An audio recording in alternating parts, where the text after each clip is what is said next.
constant routine of work, home, and travel. These are three elemental concepts that conform our daily life.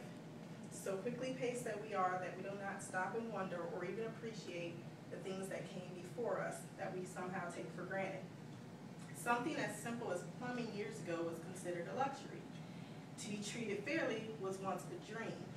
The expanse of the here and there was simply a distant reality. Everyone knows the now, but forgets the how, the where, and the when. Why not take a moment to reflect? Terry Pratchett said, if you give a man a fire, he's warm for a day. But if you set fire to him, he's warm for the rest of his life. The same can be said for ideas. People with ideas create change.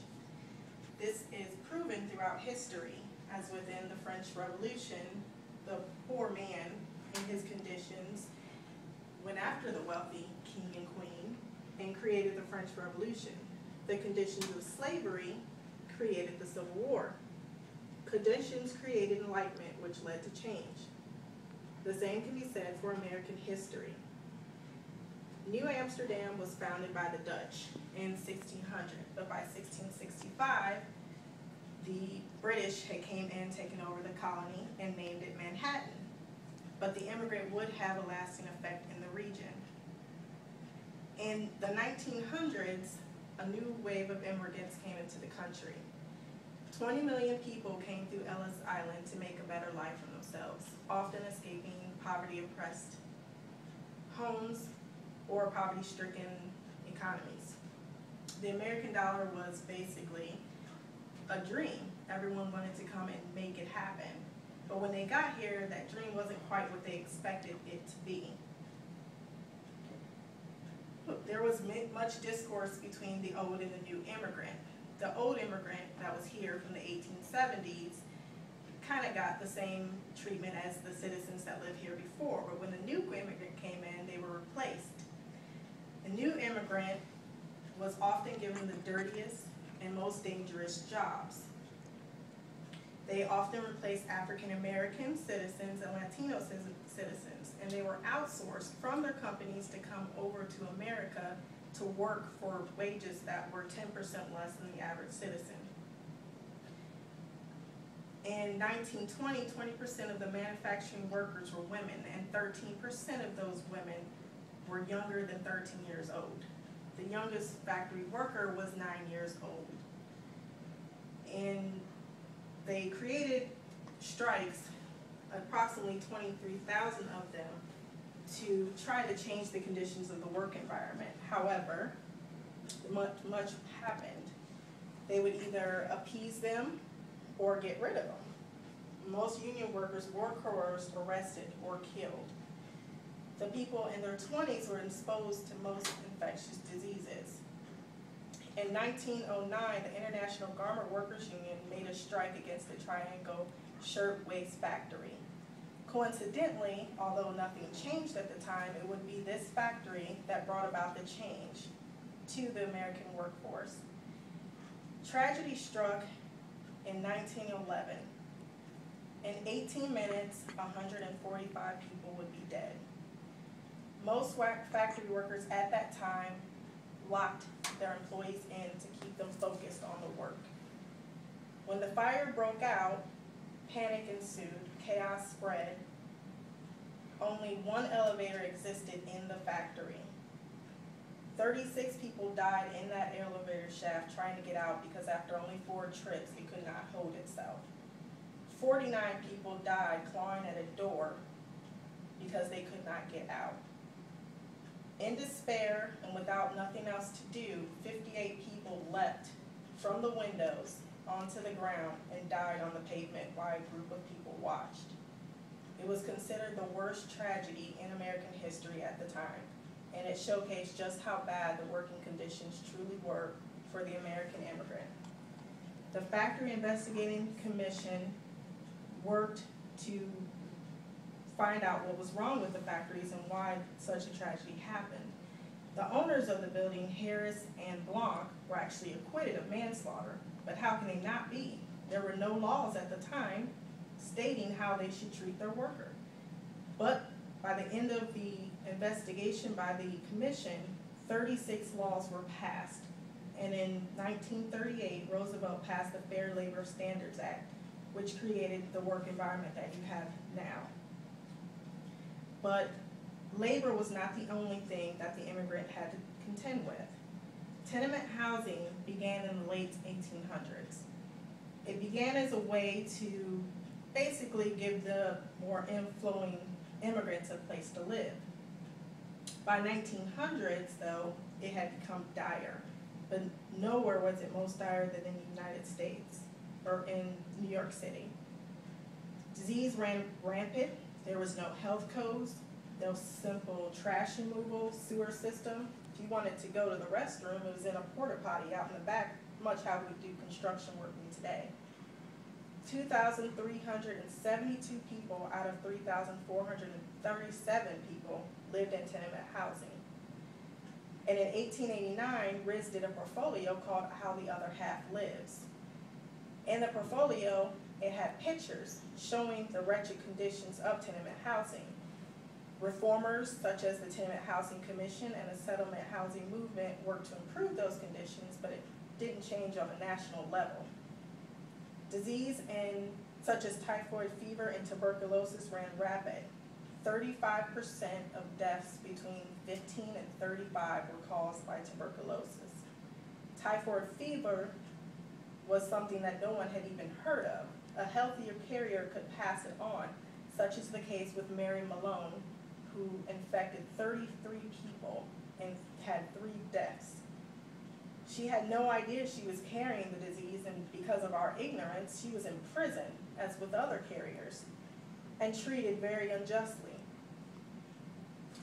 In 1934, Roosevelt was elected president.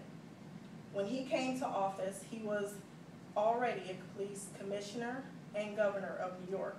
He knew firsthand the conditions of tenement housing. He surrounded himself with people that were reformist groups, and they now had Washington backing New York City programs that were happening to improve tenement housing, but now on a national scale. In 1936, the first government housing project was built. The other one, sadly, was built in Harlem. The New Deal, created in 1933, created opportunity for the businessman to segregate housing. It wasn't meant to do so, but unfortunately it happened. Banks and mortgage companies such as the Loan Owner Corporation redlined neighborhoods based on race and gave maps to banks. Ratings of neighborhoods affected property value. Banks would make it impossible for minorities to live in certain areas or in an area at all. One black person on a block was enough to make the property value go down. It was segregation on a national level. Poverty-stricken areas such as Harlem and Brooklyn, government funding houses kept them quarantined, creating what we now know as the modern ghetto that exists in every city in the United States. It began with the New Deal. As stated before, it was not meant to be, but to show the effect of how it came about. Before the Depression, Brooklyn was one of the least segregated places in the United States. By 1960, it was the largest black ghetto in the United States. Government regulation was taking effect with the Fair Labor Act and the New Deal. However, keeping the boroughs connected was an issue. In 1899, all 5 boroughs, Brooklyn, Queens, the Bronx, Manhattan, and Staten Island, were created for Manhattan. At that time, Robert Moses was elected by Al Smith to run the Public Works Program. It was government funded.